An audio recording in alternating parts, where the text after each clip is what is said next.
family would put that food in a saucer that they suspended from the ceiling. Again, I have to presume that there was a knothole or some kind of gap in the ceiling for Jeff to come through to get it. Yeah. But Jeff would only do it when he thought that nobody was watching, so they never knew when the food disappeared. None of the adults in the family ever saw Jeff. Only the daughter, Voire. I don't know how to pronounce that. Let's just call her V. V said that she saw Jeff only when he wanted to be seen, and that Jeff was about the size of a small rat with yellowish fur and a large bushy tail, which sounds like a squirrel to me. Yeah. Funny looking squirrel.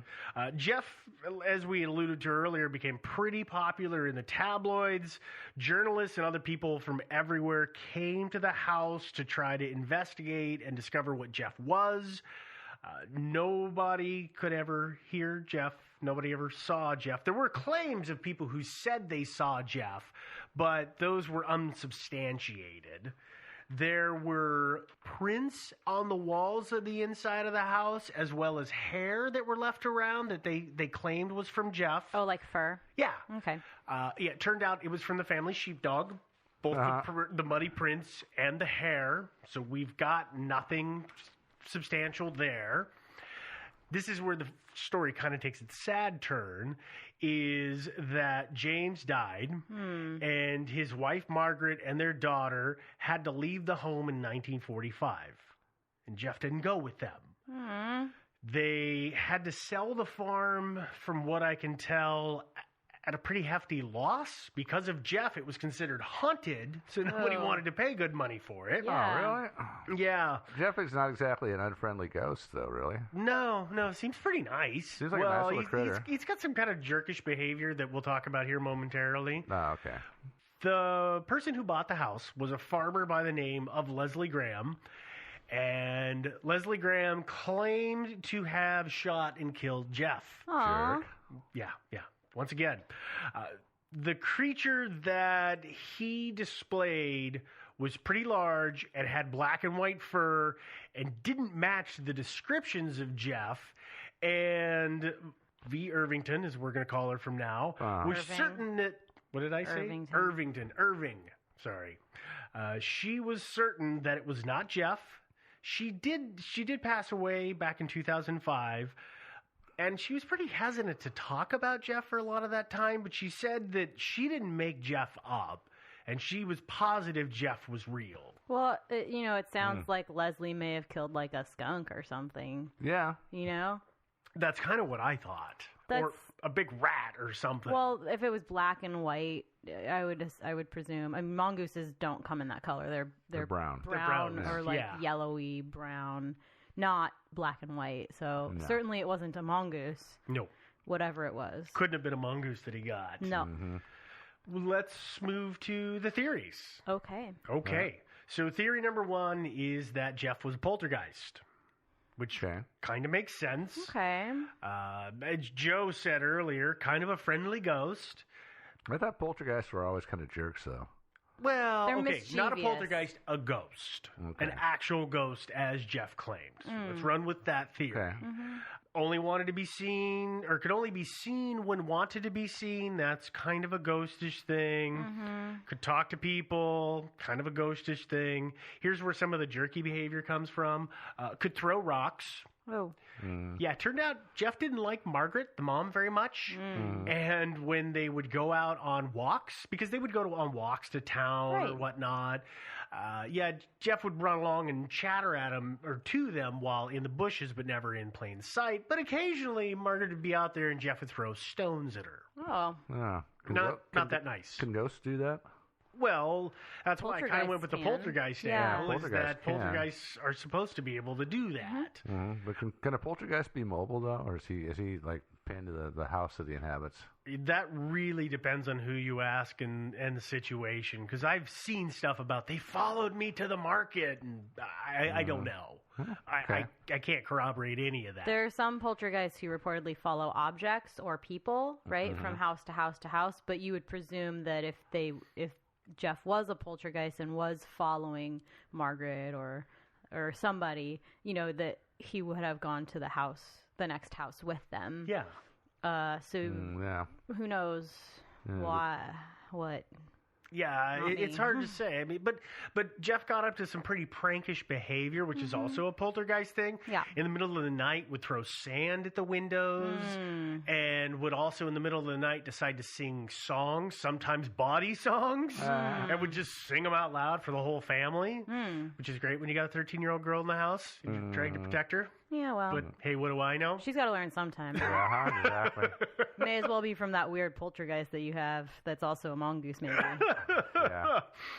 Could be, it's just been what's the word I'm thinking of? He's been inhabited by like a demon or something like that. So a ghost possessed by a demon? He's been possessed by it, yeah. No, or no. a real mongoose possessed. A mongoose possessed by a demon.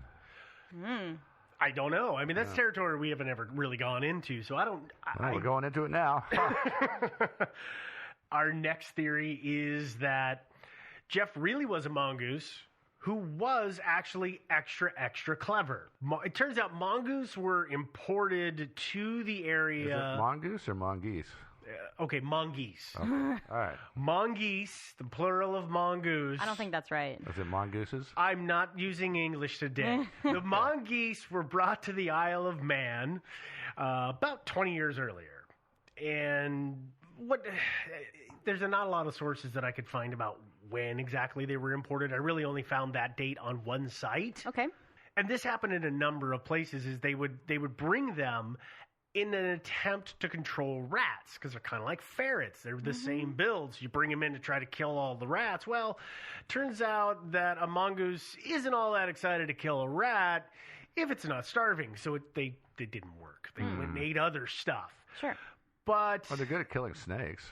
They are, and they're from the lower 2/3. You can find mongoose in the lower 2/3 of Africa, in the lower band of Asia. And as Joe had talked about with the snake things, people had been training them for years to fight snakes. Actually, I don't think you even need to train them. I think they just know how to do it. Well, go ahead. Mongoose, however we're saying it today.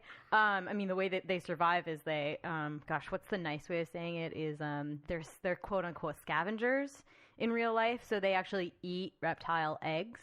Often that's one of their main sources of food, and so they have to be good at fighting off the parent of said nest. In case the parent comes back and it's like, hey, wait, maybe don't eat my unborn egglings. Have you ever seen a mongoose and a cobra fight? No, because I don't like animal cruelty. No, I know it is cruel. And I just saw a little brief clip of it one time. They put them in an aquarium together.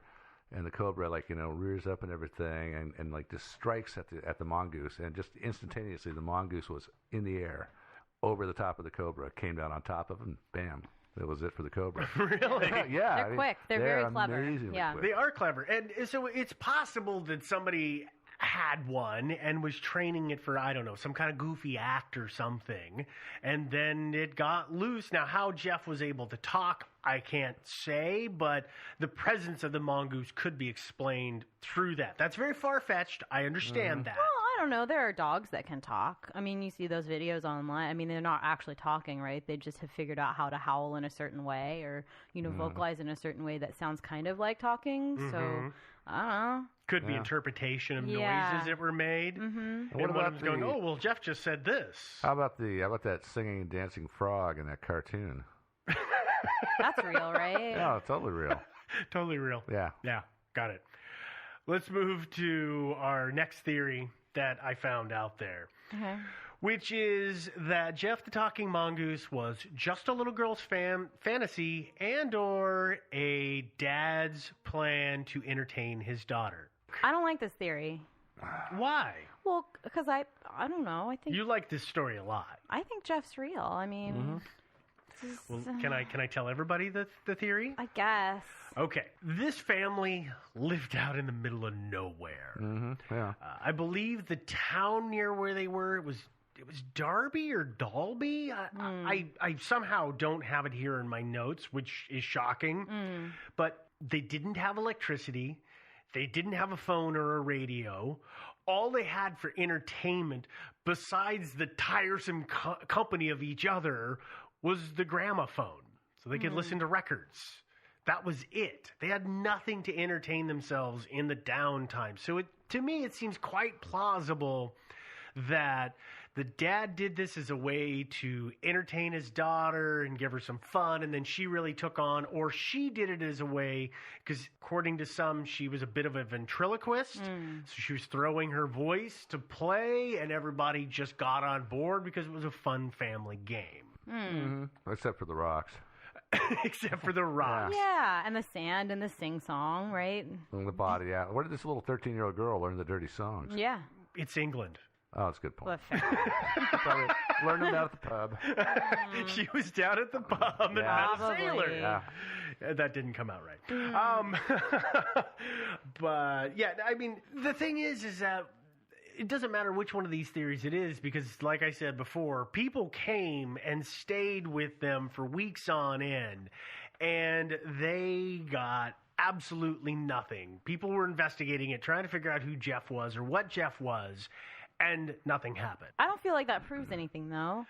I mean, if I were a poltergeist, right, I wouldn't necessarily act up when my family wasn't around. If the whole point was to play with these people. Why show off for somebody new? Really? Well, exactly. But also, you just are corroborating these people's story, and why would you do them that favor? Exactly. It's actually much more fun to have them out there being made fools of. Yes. Yeah. That's kind of devious and extra clever. See? Mm-hmm. All right. But also, Jeff may have realized that if he showed himself to the rest of the world and proved his existence, then sooner or later, somebody from the circus or something is going to come down and make an offer and buy him, and he's not going to be his own man anymore. Yeah. Yeah. It's possible. Yeah. All right. Well. But we have some we do. good evidence here, right? So here's the deal. Here's where we get to that good